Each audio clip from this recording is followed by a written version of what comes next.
love that. All right. Here we go, man. Let's hone it in. Let's bring it in. MIC Podcast, man, episode 126, where everyone is a master of their own creation. You know the deal, man. We got another special guest in the building. This person is an entrepreneur, a content creator. She may have told you she's fucking with your restaurant, you know what I mean, at any given point in time. You know, we have Gabbi, the anti-socialite, in the building. What's going on, Gabbi? Hello. What's going on? It's great to meet you. Lovely to meet you. Thank you for taking the time. I mean, just like a quick little, backstory. This is like a pretty, like, again, this is like the first time we're chopping it up, but, just from like the other research I did, it just seems like you're just very involved in what's going on with the city. And like you have a lot of, stuff shaking and popping, just for your own self. And I think that, you're someone that just, as far as the city goes, like people would love to get to know about your story, your journey as an entrepreneur, again, content creator. You do have your hands like a lot of different things. So it's going to be really dope to, just chop it up with you, get your mentality behind certain things. Yeah, thank For you. sure. No, absolutely. That introduction was dope. Yeah, I'm glad. All right. So just kind of jumping into it. You're like, again, from Pittsburgh originally, I'm assuming, right? Yes, I am. Okay, born and raised. awesome. What part? I'm from East Hills. Okay, If where? you're from Pittsburgh, a lot of people, when I say that, they look at me like, huh? Yeah, I've never heard of anyone being from East Hills, actually. Like what? Like, where is that in relation to? East Hills is a little circle. It's a little circle neighborhood. Okay. Off of Wilkinsburg and Homewood. Okay, word, all right. The city of Pittsburgh doesn't, I wouldn't say they don't recognize us per se, but, East Hills has gone neglected for a long time. For real? We are resilient because of it. Yeah, facts. So, like, you think it's like just because like it's just enough on the outskirts that people just kind of like. It's definitely just like, historically type shit. Okay. Hood, Yeah, type vibes. Yeah. There are a lot of there are houses up there, and there are a lot of old people and older families. Like my family has lived in East Hills for 60 years. Wow. Okay. And many of my friends like that I grew up with, they all come from generations of people who lived there for when the houses first got developed and stuff like that. They were like the second generations of families. But the other half is the projects, which, it is what it is. Right, we project babies. Type shit, right, yeah. But, I just think because of that, there's a lot of, turning of course, yeah, eye right, to the yeah, facts, situation neglect and all that, yeah. Yeah, so, they're getting a little bit better. My grandma still lives up there. Okay. So I visit, and, they're getting better with keeping things together, keeping everything trimmed. Yeah. Beautiful. There you go, all right. We going to keep putting the pressure on That's them. what I'm saying. Our niggas is making strides, it sounds like. Yes. How was like for you, just growing up out in East Hills? It was hard. It was interesting. It's rough. Yeah. It was rough, you had to be on your toes a little bit. But, I made a lot of amazing friendships. I am friends to this day with almost everyone That's great, I grew up with, playing around in our little cul-de-sac. Facts. And I think that also living there helped me to understand people. Because I feel like in the hood, right, like we just have a little bit of extra struggle, right, which sometimes causes us to have, some sharp edges. Of course, yeah. You have to learn how to talk to people and maneuver around people's trauma. And exactly, that's what I'm saying. Right. To get to the real person. Exactly. So I think that growing up there helped me to, really understand people outside of the struggle, outside of their trauma, and who they really are. Even myself. I like the way you put that, like outside of like their trauma, just because like people from the hood, like that's really, they're getting just in constant fight or flight. Absolutely. You feel me? So it's just like the way they think, the way they move, they interact. It's just all coming from like a place of like, I am just trying to make sure I'm straight, I'm cool, I'm saying survival, literally. You know what I mean? So it's just like I never blame people too much. You know what I mean? Just like from the hood, or like to like just grow up in those environments, just with the way they interact with the world, and like hopefully just with some just talking to the right people, meeting the right people. Again, like you said, and really eloquently put, just like knowing the person outside of their trauma, like is key. And like even for like the person, like said person with that internal healing journey, bro. Like they may even just realize a whole bunch of stuff about themselves. Like they were just like, yo, like I'm really only this way because I had to be, type shit. Like respectfully, you feel me? Like yeah, we never know what people are navigating at home. We never know what people are navigating once the door closes. And I was maybe not the best person, and I dealt with a lot of people who maybe were not their best selves. Yeah, right. But we came through that. No, we continue to. Come on now. You feel me? Now we chilling on episode 126. Okay. Fuck all that. You feel me? Nah, but just like as far as your family goes, like were you like the only person that had like that entrepreneurial bug, like that creative bug in your family, or like were like your siblings, like other family members, like of that same cloth? Or I would say that within my family, I think everybody has a little bit of something different. There is a lot of creativity in my family. Okay. But I do think that I was born in a special time, 1995, where we grew up without social media. Right. We grew up with the dial-up, and right. we also grew up with we saw all eras. Internet. We saw all eras. Facts. We saw into everything, the past, the present, the future, where things were going. Sweet spot. Exactly. Yeah. So I think that for me, I was the first person who was able to make something of it in the way that I have. Yeah.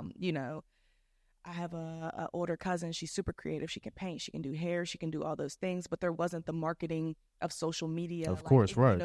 It wires your brain a little bit differently. 100%. So there are creatives in my family.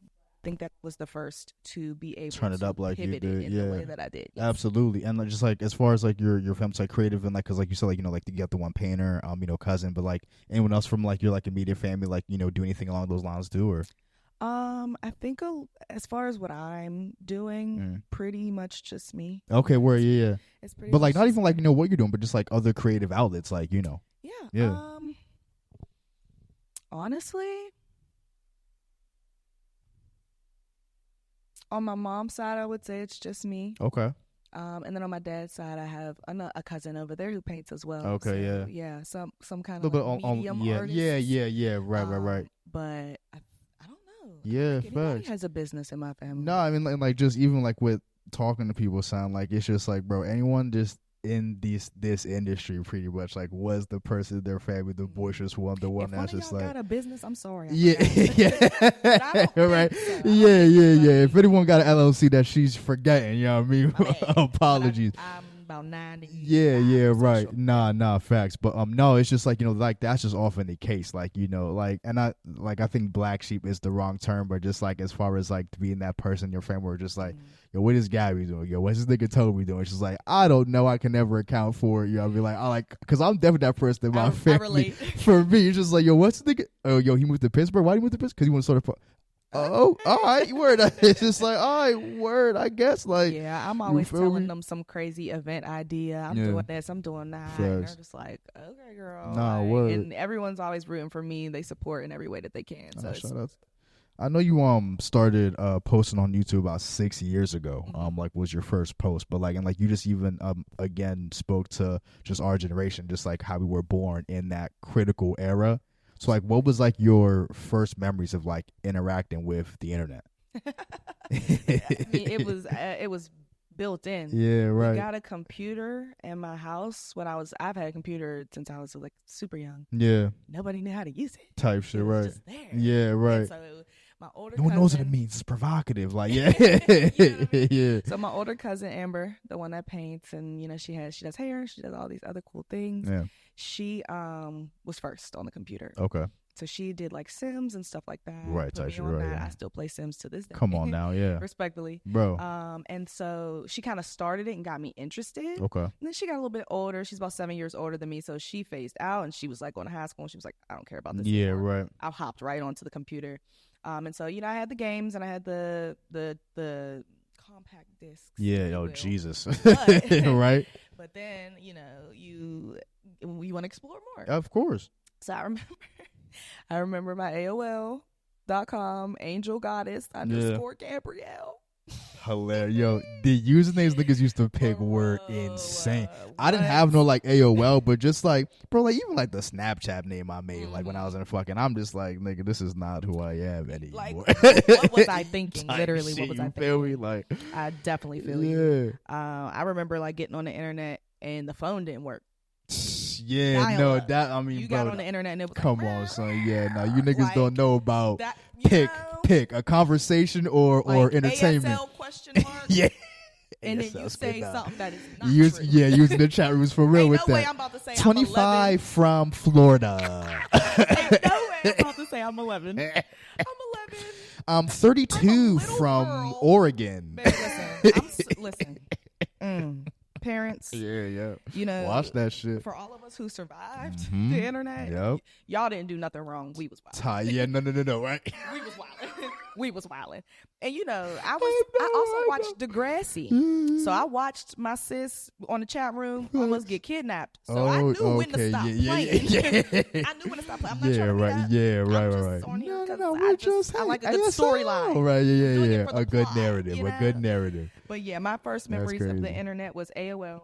Crazy, your phone don't work, and then you get on the chat room with people who say they're your age, but you're all lying about bro. your age. Omegle, you remember that shit, bro? Come on, son, bro. Like just platforms children under the age of really 18 should not really be on. Yeah, like, at all. Arguably, unpopular opinion. Yeah, I don't think anybody under 18 should be on social media. I mean, hot take. I mean, to just even like lightly break that down, I mean, just like, I mean, what are you like? What is your life like before 18? Like, I mean, well, like, not even like, because like even like from 18 and on, so it's like, all right, college, like, all right, word, but like, bro, prior to 18, bro, like, what are you really worried about? Honestly, it's your formative years, and you don't need to spend your formative years looking at BBLs, filters, right? Yeah, people with all this bread. No, right. You don't need to spend your formative years doing that. Now, granted, in some magical world where you're a kid and your algorithm actually is that of a child, right?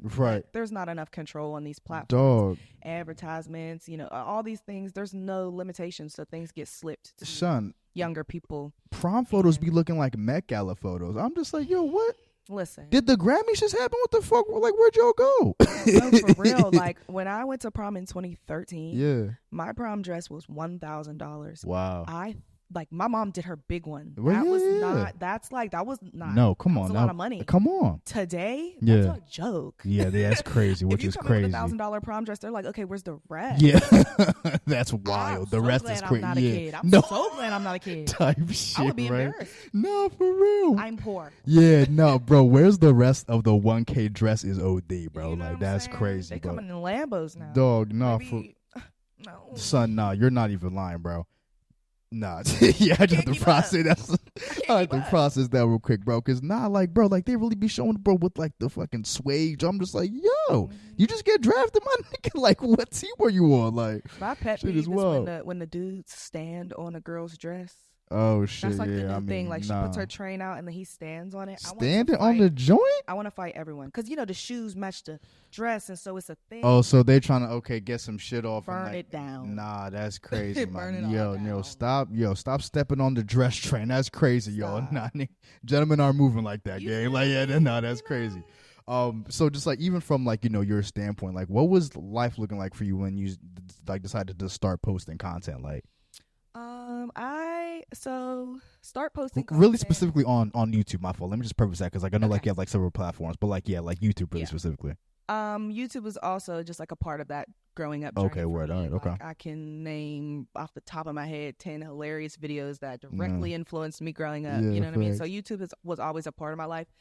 My first YouTube videos were actually, listen, I'm gonna give y'all a challenge. If you could find my 2 freestyle raps on YouTube, I'll give you $100. I could have, Now, if you're my friend and you know where to find them, you don't count. But if any stranger can find my 2 freestyle, they're not on the channel. That's like. I assume that's what I'm saying. I assume, you know what I mean? Because I was like, I would have found that shit, and I would have asked you about that shit. So my first 2 videos, I think it was like 8th grade summer. Okay, me and my friend were just sitting in the living room, bored as hell. She had a summer job. She would come over after work because her grandma lived next door. East Hill shit, like right. All had a very tight knit community. Nah, so for sure. Come over every day for like 2 hours, and we would just sit and do stupid shit. So the one day I was like, yeah, you want to make a rap? And she was like, yeah, let's make a rap. Shout out to my girl Leah. 8th grade shit. Nah, fam, but that was my girl. Yo, Gabbi tried to get it back, Leah. Come on. She tried to revitalize the career and all that. I hope my girl's good. It's all our first video was a freestyle rap called Freaky Boy.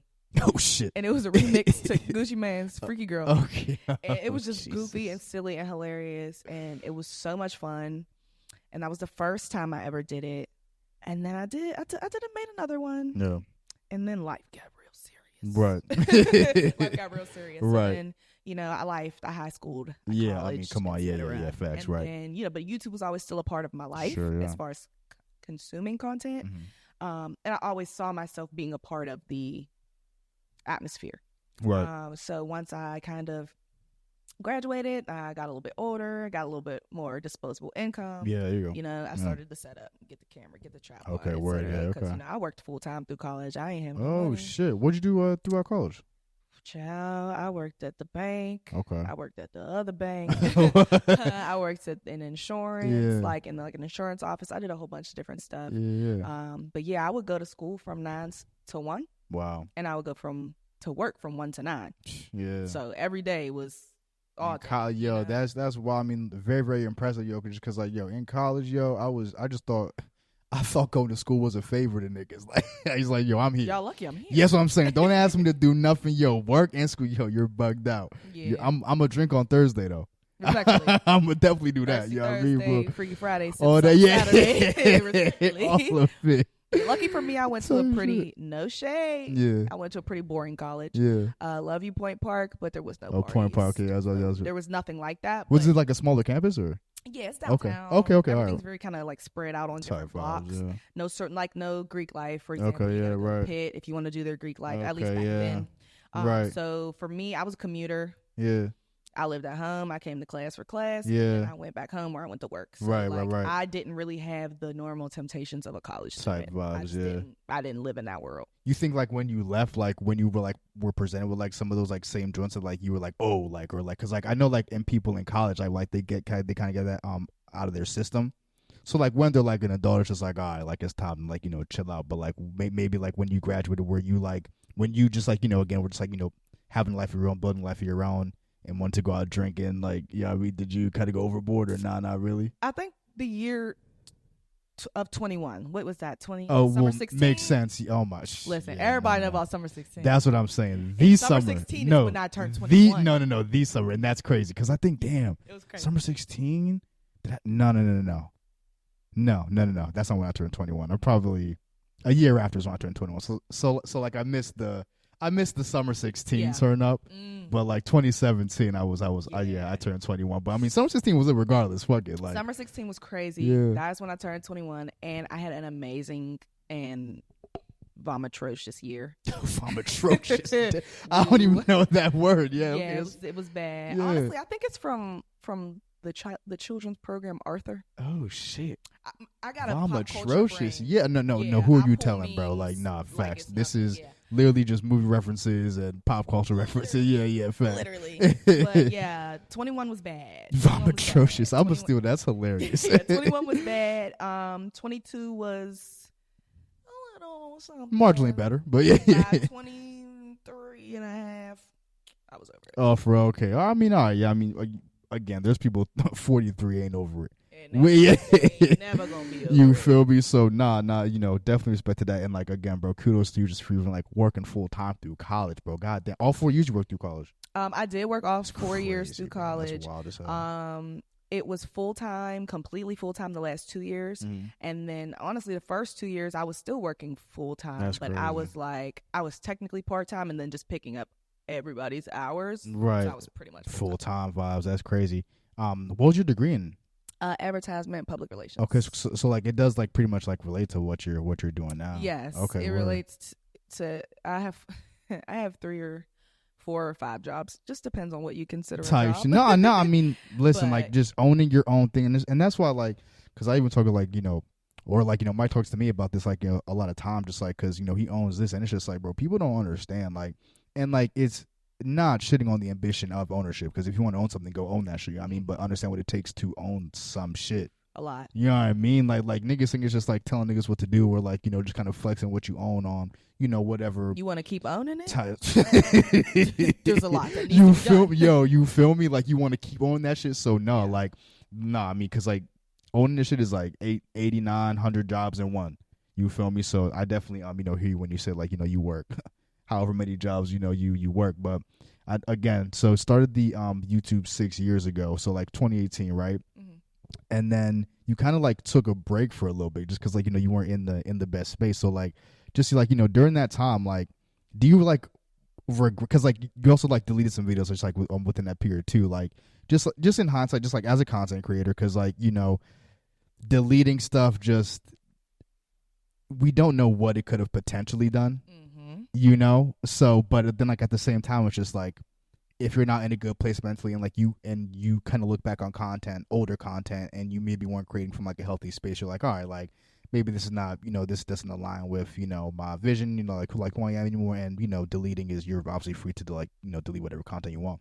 But do you regret, like, just like I'm kind of in hindsight, taking down some of the videos during that period, or not really? Honestly, it kind of just, it depends on the situation, but not really. I wouldn't say that I regret taking anything down. It's interesting growing up on the internet. I think that's like something we need to really like talk about. No. Get into it, fact.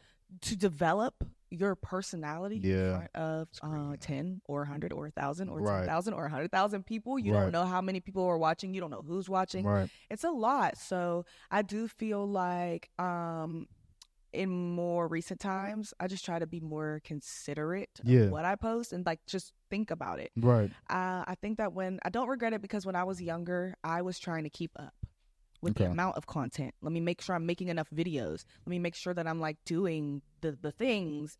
And sometimes that need for output takes away the genuine space that you're making. The content quality, from. Yeah. How many videos were you putting out around that time, would you say? It was all over the place, honestly. Because I was making content in different spaces. I had SoundCloud doing podcasts, YouTube doing videos, and then the Instagram, Facebook. I never stopped doing social media content. Right. Technically, YouTube is not a social media app. It is a video app. Fair. I'm a media buyer. Yeah. So in my like day job, they're technically different things. Right. So like I stopped video content, but I never stopped social content, because for me it was always a little bit easier and more manageable with all my jobs and all the things that I was doing to make more bite-sized content. Right. But yeah, I don't remember the original question. I'm not even gonna lie, but I don't regret taking anything down. No, that was the original question. Facts. Yeah, because it's just like, it is what it is.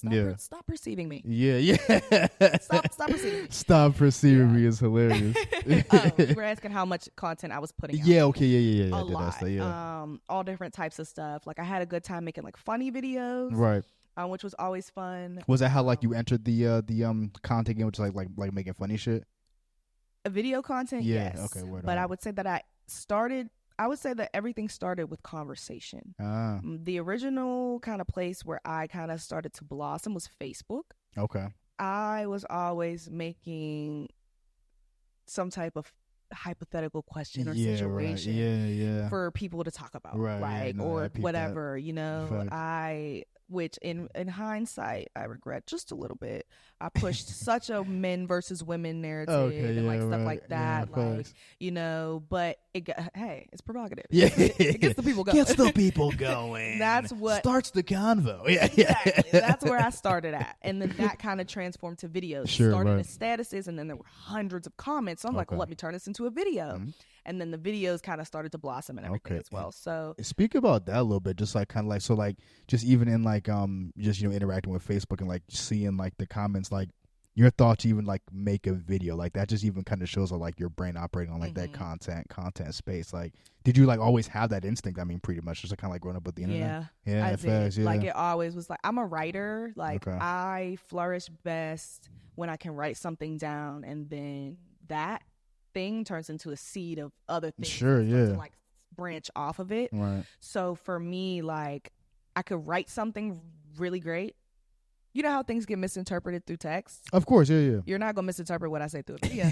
Well, fair, absolutely. So that's what happened. There was a lot of arguing that I had to do back and forth to defend myself. In the comments. Defend myself, defend my position, defend who I was as on a Facebook person, too. That probably kind of got aki. That kind of got. Yeah. And so, was it more locally people that you knew, or like did you just like random niggas or just? It was local for the most part. Type shit. Until it wasn't. Derek Jackson gonna try to beef with me. The fuck. And, eventually it came out that he was, cheating on his lady with her beautiful bonnet of faith. But he was trying to tell me that I was a bird. It was so funny. So for the most part, I was arguing with local people, but occasionally a status would go a little get mini viral, and yeah. I would kind of hit that bigger crowd. Yeah, right. But that shit is hard, man. When people are telling you that you're stupid, you ain't shit, you're a dumbass bitch, you sound stupid, that's why you ain't got no man. I'm like, Jesus. I do have a man. Yeah. What are you talking about? You're gonna be alone forever. Like, and wow, that's what are y'all good? Dog, and that's just, bro, the internet is just like, again, it just flattens the world. Like, it just makes it more accessible. You can just spew whatever you want to people. But it's just like, bro, like, internet comments is just like, for the most part, you can just roll off them as like, far as like, this nigga does not know me. Carl Johnson from fucking. But it takes time to get there. And yeah, no, takes time for sure. I mean, just like with growth, with, you know, just obviously like with your own internal growth. Because I'm not saying it's easy being inundated with, oh, you should, oh, like, that's why you don't got a man. Oh, that's why you ugly. That's why you this. That's why you that. You know, that's why. Insert, you know, whatever insult here, you know what I mean? That, like, it's not normal to just see 80 negative comments concerning your existence. Like, and then when it is local people, it's weird. Yeah. Then you have to see them in public. Yeah. You just called me a bitch. That's what I'm on saying. Facebook, and now you're like, hey, Gabbi, bro, it's what like, are you fucking talking about? The cognitive dissonance between that, like as far as locally, it's like, you typed, like, you knew who I was. You knew who you sent that to. You typed like you was going to swing. Type vibe. When we saw each other. What's going on? Yeah. That's I'm confused. I had, like, people who, like, their boyfriends were like, you need to unfollow that girl. Like, she's bad for you. Oh, damn. And I'm like, yeah, I'll be the evil one. I'll be like, babe, yeah, he wants you to unfollow me because I'm going to make you leave him. Yeah, right. He's not shit. Yeah, and I'm making these statuses telling you I'm going to make you pick up on the fact that this nigga's not shit. So you got me unfollowed and blocked. You know what I mean? It was facts. It was wild. Nah, for sure. And then also, you know, I have been in a relationship for 7 years. So he kind of, you know, my YouTube's been around for 6. Sure. He's been here for kind of the whole thing. Right. And so there were situations I had to calm down, baby. Because, you know, like, he loves Tails. Me. He loves me. He's like, and he's from Homewood. Okay, well, so you go. It's real in the field. So I'm telling him, like, yeah, baby, it's cool. Calm down. Like, you don't need to. If I'm letting it roll off, you gotta let it roll off. Type vibes, yeah. Because we're trying to do this shit. Right, so yeah, this is gonna be forever. People are gonna be talking to us like this. There you go. Forever if we don't stop. So, you know, but it was a learning process, but it was a lot. And that's another reason why I sometimes feel like, why do you need to be on social media as a child? Right. And as a teenager, they don't have, like, I don't know. If that's that what shit I'm was saying. Happening to me at 15 and 16, I don't know if I'd have been as strong as I was at 20. No, and 21. like it's unfair to ask yourself to be. I mean, like just like, even in the case that we're seeing now, bro, it's like all these child stars, bro, like the ones that we grew up with, bro, like now they turn 30 and realize, I was in Hollywood parties which I shouldn't have been. Yes, being at 11 years old, seeing shit I shouldn't have seen, Dog. doing things, bro, touching things. And shout out to Drew Barrymore, bro, because like, you know, she's been very vulnerable about this, and like, you know, just like detailing her experience, just like growing. I mean, she's, you know, she was one of the more, like, you know, prominent child stars, like, you know, like in the mid early 90s, like she was in ET that, like, you know, blew her up, and like she was like 5 years old and that shit, and then like obviously like her career was a career, but bro, like she was having like drug problems at like 11, like 10, 12 years old. Like she could like remembers like smoking a cigarette and like doing coke and all. I'm just like, God, like that's damn, crazy. son. Obviously, like, you know, kids on the internet, like it's not that extreme or egregious, but again, the internet just flattens the world where you can just access anything, any and everything, literally whatever question you can buy anything, you can watch anything, you can, you know, it's just it's super as beautiful accessible. as it is destructive. Exactly. And you know, life is all about balance in that aspect, but to ask a 15-year-old to be like, hey, that's just the internet, like, you know, that's just, and you on know, top of that, figure out what you want to do for the rest of your life, right, and who you want to be for the rest exactly. of your life, and how do you perceive yourself as well, like yeah, you know what I mean? Nah, that'd be crazy, and all bro. the hate speech. Imagine being a 15-year-old trying to figure out who you are, your sexuality, your life, what you like, and the internet's telling you that you're going to hell if you're gay, and then the next post tells you that you should kiss a girl, and then the next post tells you, like, that shit is not. It's crazy cool. though. Yeah, we need to protect. It's just it's overstimulation, bro. So just even speaking on that fact, like, what was the mentality when you decided to? Because like, I mean, like, you came back pretty much like during COVID, right? Mm-hmm. Yeah. So like what was the mentality when, you know, you were hopping back on social media and, like, you know, just kind of from like a refreshed state? So honestly, I took a social media break, which I'm also doing right now. Okay. I took a social media break when COVID started. It was really funny. People were like taking out bets because I disappeared. I didn't announce it or anything. I just left. I was getting text messages. Somebody was like, "Girl, did you get COVID or are you pregnant?" I said, "Neither, bro." Why are those my only options? Yeah, like, because I never left the internet. Right. Never left. So like niggas like, yo, what's up? Yeah. I was on the internet as a youth. Then I left during like high school and stuff. Okay, right. Life got real. Yeah. We ain't shouting out in those situations that don't need to be shouted out. Facts. But then once I came back as an adult, I never left. So I was on it constantly. So and then I'm causing all this conversation. We're having all these debates every day. People are waiting for the posts. Mm-hmm. And then I just disappeared. Yeah. So people were like, no. Yeah, no, we not right. Yeah. And facts. Like, this is not normal. Like, facts. There was concern. There was concern. Yeah, facts. So people were just like, are you good? I'm like, yeah, I'm fine. I'm just taking a little break or whatever. And then it just gave me so much clarity. I felt like I was just consuming. And that affects what you create. For sure. If you are constantly consuming content, and then also, what are the trends? What do I need to be doing? Right. It's not real anymore. Yeah, fair. And so for me, it was just like, I'm so fucking sick of watching the same people do the same things, talk about the same shit, wear the same shit. Everybody's makeup looks fucking same. I need a break. So I left. And I left what I planned to be 30 days ended up being about 90, 120 days. And I made, in that time, like 5 YouTube videos. Like, I just started like building content, stacking it, and just like I deleted everything on my Instagram and just came back with like a curated feed and stuff like that. It just gave me kind of like that space to think about, who am I? What do I want to do? What do I want to say? What's the message I want to put out into the atmosphere? And then once I had a clearer vision of that, I just was able to go. Okay. Like, so you said like you were kind of like stockpiling content, you know what I mean? Just in that break, was that a new approach to making content that you kind of like learned and realized within that break, or like? It was something that I knew about, but it'd be the ADHD. Yeah, right. I don't operate that way. Like, so I had to train myself to do something different. Like for me, my original kind of content was just like, when I have a thought, write it down and then make a video when I can get time to make a video.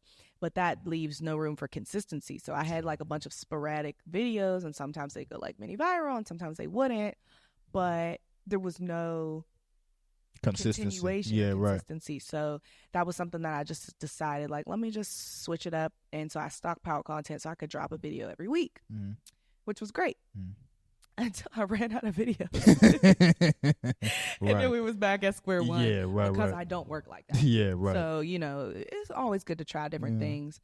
But now I'm in a place where, I kind of like write down all my content ideas, and I try to make as many of them happen at once as I can. Meaning, if I have an idea that means I need to order some items from a store before I try them on, let me order the items. Right. While I film this one and edit this one. So even if they're not all ready right now, they're all in progress. Sure, right. And so that, I feel, has been the best for me in my lifestyle. Okay, no, for sure. And just can you kind of speak to, like, as far as like, the clarity that, like, you had when, making content, like, what is like a way that you can tell, like, I'm working from a place of clarity and with this for you personally, you know what I mean? Like what does that look like and feel like for you? Like, absolutely. I know a lot of people like to act like they don't have like thoughts of jealousy, or they don't have thoughts of envy. Like human, like liar. the human experience. Yeah, you're a fucking liar. Some people deny the human experience. I don't want to be none of these bitches. Okay. There were a lot of bitches that I wanted to be like, or emulate. You know what I mean? Like, not bitches, women. I love y'all. But you know what I mean? Like, I just, so for me, moving from a place of genuine feels just like that. Like, I'm not thinking about if anyone else posted a video like this at all. Not did they or did they not. I'm not thinking about that. I'm thinking about, what am I good at? What do people say to, oh, Gabbi, I love when you blank. You don't have to do things based on what people observe. Yeah, but just, something to pay attention to. That is a good indicator. For sure. What am I good at? For sure. Because I'm very genuine. Like, I talk about what's interesting to me and things like that. And people respond to what they do and they don't respond to what they don't. I agree. Right? Yeah, So absolutely. just always consider, like, oh, Gabby, I love when you do fashion, or I love when you just say it like it is, or whatever. So I just, have my pillars in my head. Like, these are the things that I am good at. I know I'm good at. I'm passionate about. And yeah, that's what it feels like. I'm not thinking about the trends. I'm not thinking about other people. I'm not thinking about, and like, let's be clear, we develop as we get older, the human experience, right? So envy and jealousy are immature emotions that you can develop into inspiration and things like that. So, I always think about where I want to go, but genuine creation removes, for me, anyone else but me and my path. That's how I know I'm doing something because I want to do it, not because it's cool, not because it's trendy, not because it's going to cause a stir. Like, I don't know. It just flows out of my mouth. Like, it just flows, and there's nothing to it. It just feels like something's working through me. Nah, and I'm a big proprietor. Just like, yo, if they don't invite you to the party, make your own shit, bro. Respectfully. Fuck these niggas, bro. Like, bro, make all your shit lit, bro. Like, you feel me? Yep. So like I definitely feel what you're saying. At the time of my research, the last time you posted on YouTube was 3 years ago. I don't know if you posted recently. Since then. But do you plan on going back to YouTube at all, or you just gonna stick with the platforms that you're kind of being consistent with right now? I do plan to go back to YouTube. I actually, one of my first ventures was a podcast. Okay.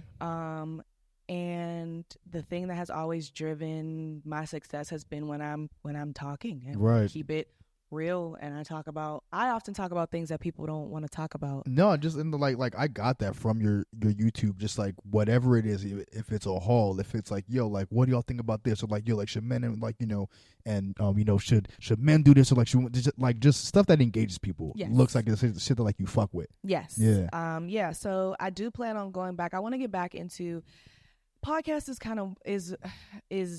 Is a very specific thing. Yeah. I feel like more so I wouldn't even call it a podcast.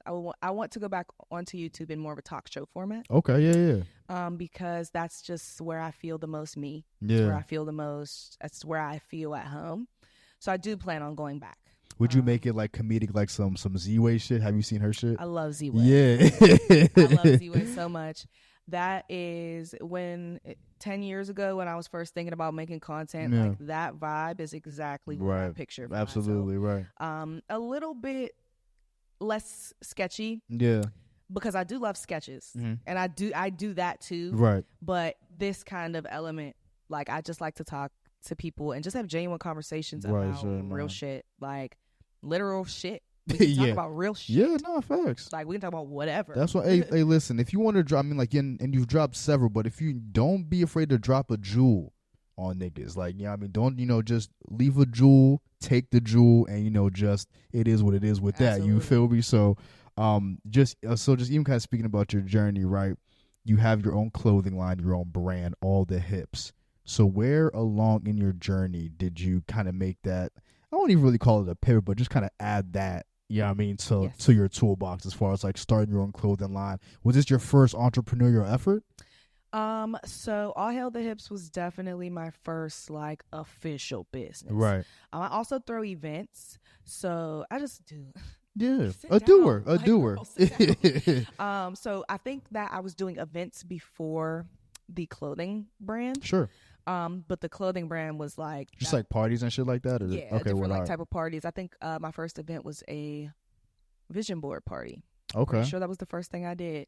It was so successful. Yeah. I was supposed to how did that go down? I literally was at my friend's house in Baltimore. She has hers on the wall, from my event. Yeah. So things like that. So that was technically first, but the clothing line was my first, I am the boss. I'm sourcing these items. I'm responsible for the marketing, out of the pocket pricing, bread. Yeah, right. Everything. This is all me figuring it out. So that was definitely my first journey entrepreneurially. I would say that,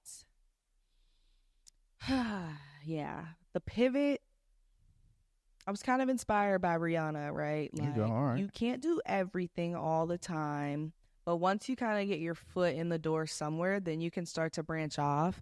Now I was a little too confident, but that's fine though. Like I felt like I had, which I did, and I still do. I love my people. My people love me. Like I had a good connection with my city. And so I was like, yeah, let me like introduce the other things that I'm interested in, because I was always styling people. That was another business that I did. Oh, wow. Okay. So like that wasn't, business, hobby, potato. Yeah, right. But that's something that I was often doing, with styling people. So I was just like, I'm styling people. I'm sending them all these links to all these different websites. I should have my own inventory so that I can send them these links and also throw in a jacket from me, throw in some jeans or something from my brand. Okay, you know what I mean? And then I can maximize my income, as well as have like staple pieces that will help elevate people's outfits. So that was kind of the inspiration. Okay. And so the pivot just kind of made sense to me, because it just was going along with, like, I've always been fashion, food, and funny stuff. Fashion, food, funny stuff. Like, that's right. my thing. So it just kind of tied in. Yeah, facts. And just even like, how long like were you like styling people for? I think I was doing styling for about a year. Okay. Before I like hopped into the let me do the boutique bag. Facts. But for me, every time I start something new, I don't stop the old thing, but it just hits the back burner. Yeah, sure. So I probably got like 3 stoves. Yeah. Going on right now. Yo, it's mad electric top stoves in your crib. Yeah. Electric bill going dummy. That's funny as hell. No, but like it's very interesting to think, like, how did you like, so like, did you just kind of like gangster your way into like fucking styling? It's like, yo, like, let me fucking put some shit off you. Like, you just pretty much kept doing that shit? Or? I mean, honestly, like, to start the boutique. Well, like, no, like, so like we'll like get to the boutique, but it's like, even like, just like as far as styling people, just, you know, period, like before like even pivoted like into the boutique, like we just like, so honestly, fuck it, I was styling you, like, yeah, your steez is not where it's at. I'm gonna be real, like, no, I'm fucking around, nerd. I'll be fucking my person up, yo, I'm crying. No, it was mostly people, like, I would post an outfit of my own and people would be like, oh, I love that. I'm going to so-and-so to pick out my outfit. Okay. And so after 5 to 10 people ask you that question, you're like, okay, maybe I'm good at this. All right, maybe I need some bread from y'all. Yeah, that's what I'm saying, right. So then I took, like, you know, I think I did my first 2 clients for free. Okay, all right, yeah, facts. I never did it for anyone but myself. Of course, right. I know my body. I know my body type, my height, and everything. I know how to dress me. Right. That don't mean I know how to dress anybody else. Of course, right, so right. I did the first couple people for free. They were very happy, and that helped me to develop a questionnaire to send out to people, because you have to ask a lot of questions. If you wear edgy outfits and you like black, what the fuck am I going to send you some pink feathers for? It would just not work. For sure. You have to get people's style, their sizes. Where do you come? I was asking very specific questions. What part of your body do you want to show off? What part of your body do you want to hide? Because let's be clear, we all have insecurities. Right, yeah. And I want to make sure that what I pick out for you makes sense. If you don't like your arms, I'm not going to send you a tank top. Right. You know what I mean? Or whatever. So I did my first couple clients for free. And then that's really smart, though. That's crazy, yeah. Yeah, you kind of, everything's not about the money. Some things you got to do your primary research. Yeah. You have to. So I got a lot of primary research. My first couple customers were super happy. And so then I just put it out there. Here's the flyer. Facts. The girl has always loved Canva. I will throw a flyer together. Shout out to Canva, yeah, right. You know, and then, people just kind of bit from there. So it was one of those things where, and this is one of the things that happen on social media. We all do it. You inquire, but you don't necessarily go through with it. Yeah, right. Now, customers have to have 7 touch points before they even consider buying something. Okay, word. All right. So if you message me and you're like, oh, I would love to get styled, we're going to probably talk about it 3 or 4 times before you actually move forward. Some people up to 7 times. Wow. If you've seen an advertisement 7 times, it's like, I'm not going to give you a fake statistic because I don't know the percentage. Right. But it's a much higher likelihood that you will go through with the purchase. Damn. I didn't even know that, son. Is niggas making me watch 7 commercials? Is that why I got the shirts I got? Because niggas is targeting 7 ads to me and shit. For real, on social media. That's so crazy. Like, that's my day job. I'm a media buyer. Okay. So I work for an agency that has clients that give us millions of dollars to get you to buy their stuff. That's crazy. And it works. Yeah. As a motherfucker. Like, for real. Yeah. Like, for real.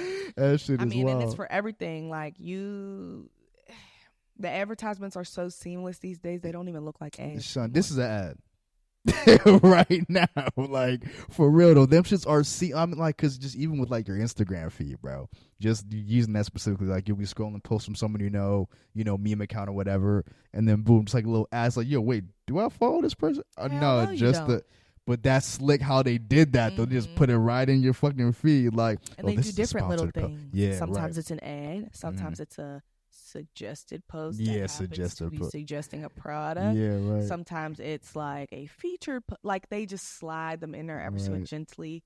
You don't even know that you're being fed anything. Yeah, literally, bro. No, that shit is crazy, bro. So I mean, just from your standpoint, just because even as an entrepreneur, because just even talking to you now, like again, like your instincts as far as like marketing, like building a brand, or just like it's like Wolverine with his claws, like dead ass, like nah, nigga just had that shit. You feel me? So and like I really respect it. So like, what did it take? Again, just from your perspective, and you can even start from the formulation of the idea.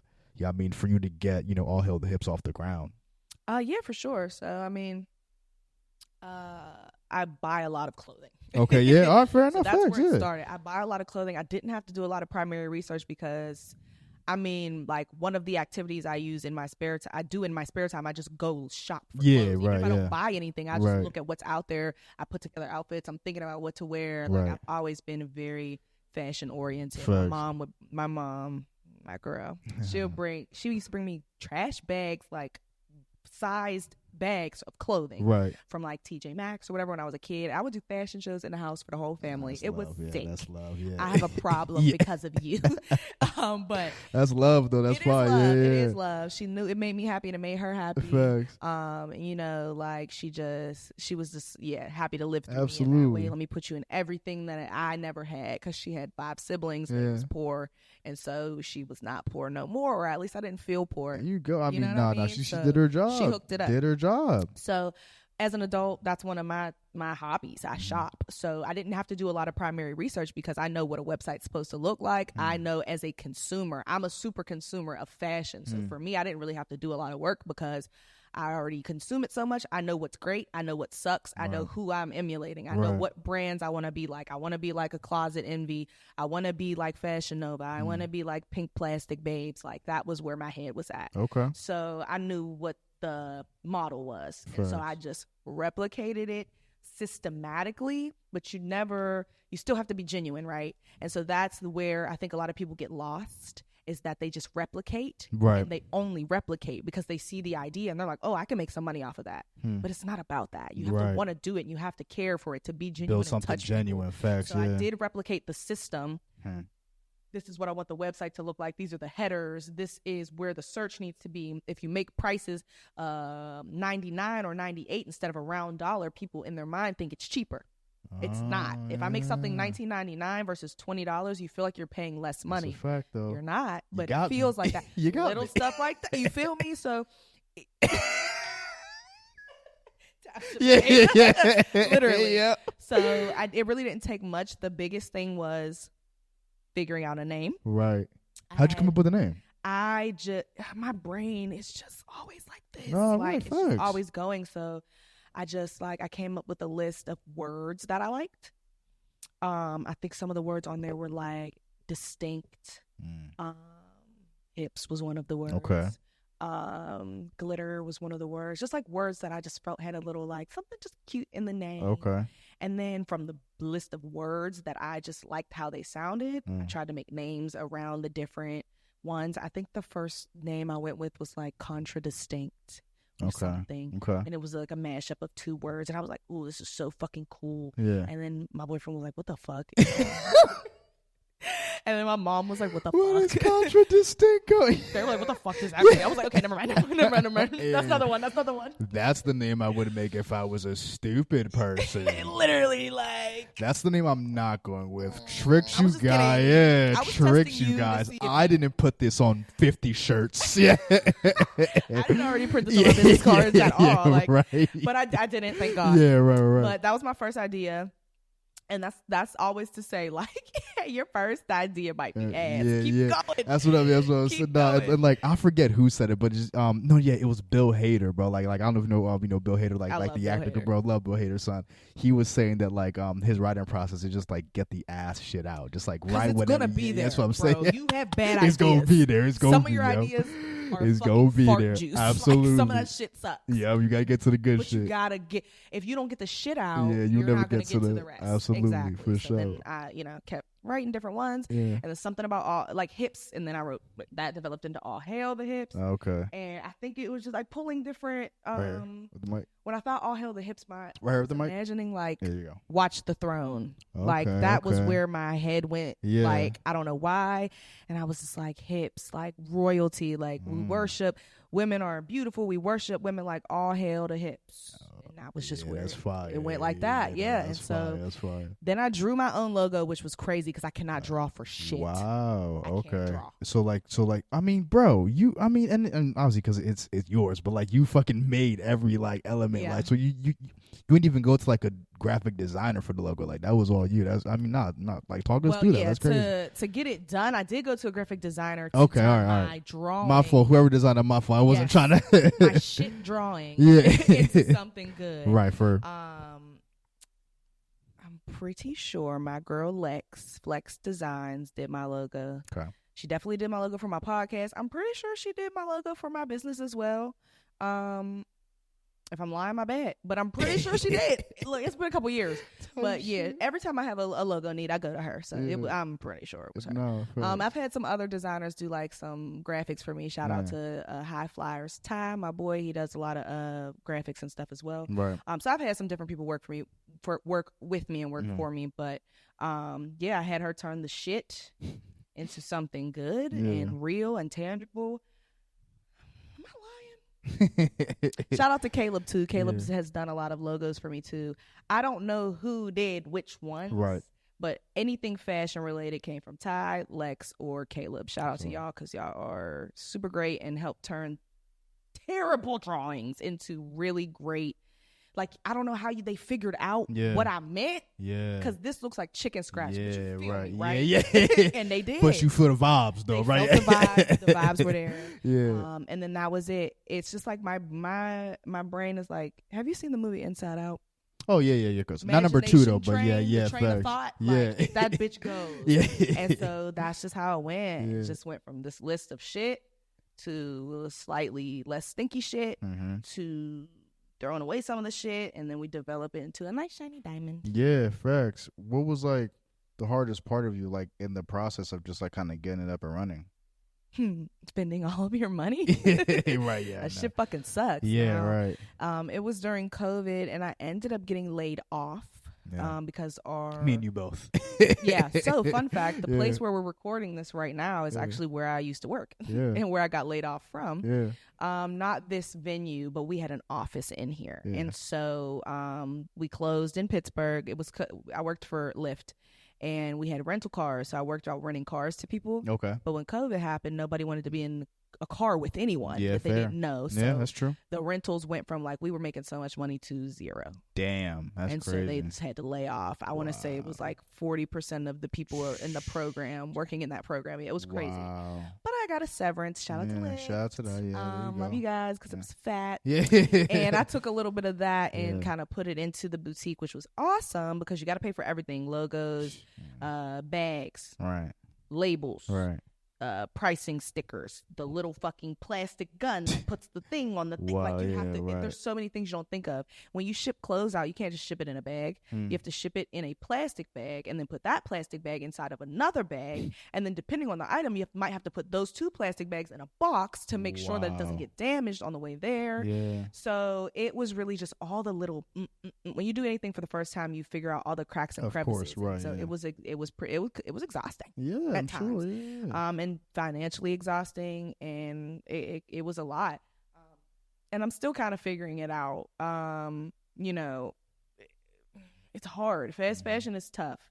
And so I haven't released a collection in a while because I feel conflicted between like my personal values and entrepreneurship. What's conflicting you, would you say? fast fashion is horrible for the world. Yeah. So like, would you say like you're in fast fashion? I used to be. Okay. Absolutely. So like my boutique was, I would source clothing from warehouse websites who are making hundreds of thousands, millions of pieces of clothes and selling them to boutiques, and then those boutiques sell them to other people, right? But in a world where Fashion Nova exists, and in a world where Shein exists, it's just so much overconsumption. The clothes, you wear them once, you throw them away. They're not good quality, so they don't last. And so for me, I took a lot of time to try to find the best quality items. So at first, a lot of the items that I had weren't that great. They were cute, but they weren't that great quality because it's trial and error. You pick new vendors, you figure it out. But eventually, once I got the formula down and I had really great products and really high quality products, well, they cost more money. Of course, because you're not going to throw them away after wearing them once or twice. They're not covered in lint balls and they're not all fucked up. You're going to keep them. So now that item goes from me charging you $40, now I got to charge you $80. Well, if I'm going to pay Gabbi $80, but I could go on Shein and I could just pay $20 because I'm just trying to take a picture, at this concert or whatever. Why do that, right? So it becomes like, it just becomes this thing where like, I could participate in do more output at a cheaper cost and just give you guys clothes just because you're going to buy them and just take your money and also make the landfills worse. And also like I've watched a documentary about Africa and the fashion, the way that American fashion influences their economy. Like there's this like, I don't remember the particular country in Africa. I want to look it up. But there's like a clothes mountain.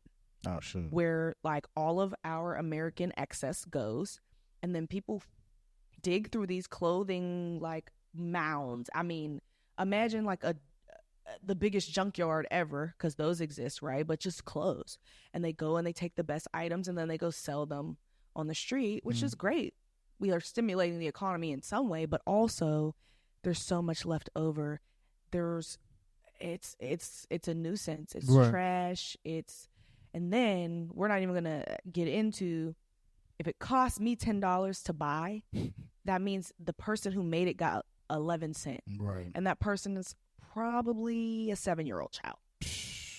Or a woman who has multiple children that she needs to feed on a small island in a small country. You know what I mean? And it's just like, I don't want to, and it's no shade to anyone who is contributing to that. The world spins every day and it has to, and the money is there and people want to buy it and the money's going to get got. I don't judge a soul for what they have to do. But for me, it just doesn't feel good. It just doesn't make me feel good. And if I'm going to give something to people, I like to just, I don't know, I just feel like I'm a real ass person. And if somebody just like, if I was in an interview and somebody was like, yeah, so like fast fashion is like this, that, and third, what am I supposed to do? Like, yeah, but I want the money, so fuck them. Like, no, like I just had to really sit and think about it. Like, do I want the money that bad? No, not to. I make money in other ways. So I just feel like if I'm going to put my name on something, I not only want it to be of high quality, but I don't want it to be damaging to the world. Of course, and that's very understandable, yo. Gabbi, appreciate you so much for telling your story. For taking the time. I think, if people watch this video, they'll be like, yo, this is I'm just a marketing guru. Like, I mean, like, I appreciate you are very, very intelligent, very, very smart. And I think, you got the world in front of you, yo. So thank you so much for taking the time. This is the point in the pod where, you can plug anything that, you want to plug, where they can find all Hell the Hips, where they can find you. We didn't get to it, but also your food blog account on IG. So whatever you want to plug. But again, thank you, so much. We appreciate you. Yes, absolutely, for sure, no problem. Thank you for having me. This is such a dope environment. I love that you did your research. A lot of people just kind of don't. Facts. They're just like, all right, what's up? We here. Like, you really did your research, and hey, excellent questions for me. I appreciate you. I'm super proud of you. I just met you today, but I'm very proud of you. You're doing something very important for the city. I watched some of the episodes before coming, of course. Yeah, absolutely. Because I do my research too.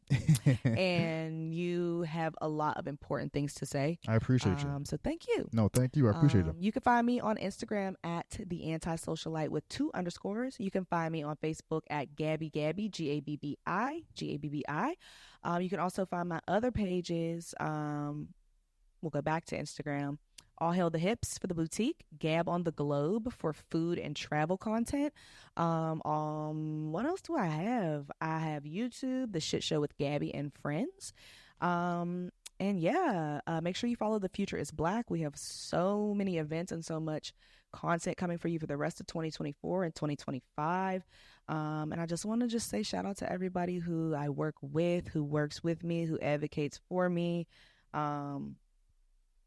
Yeah, we're here.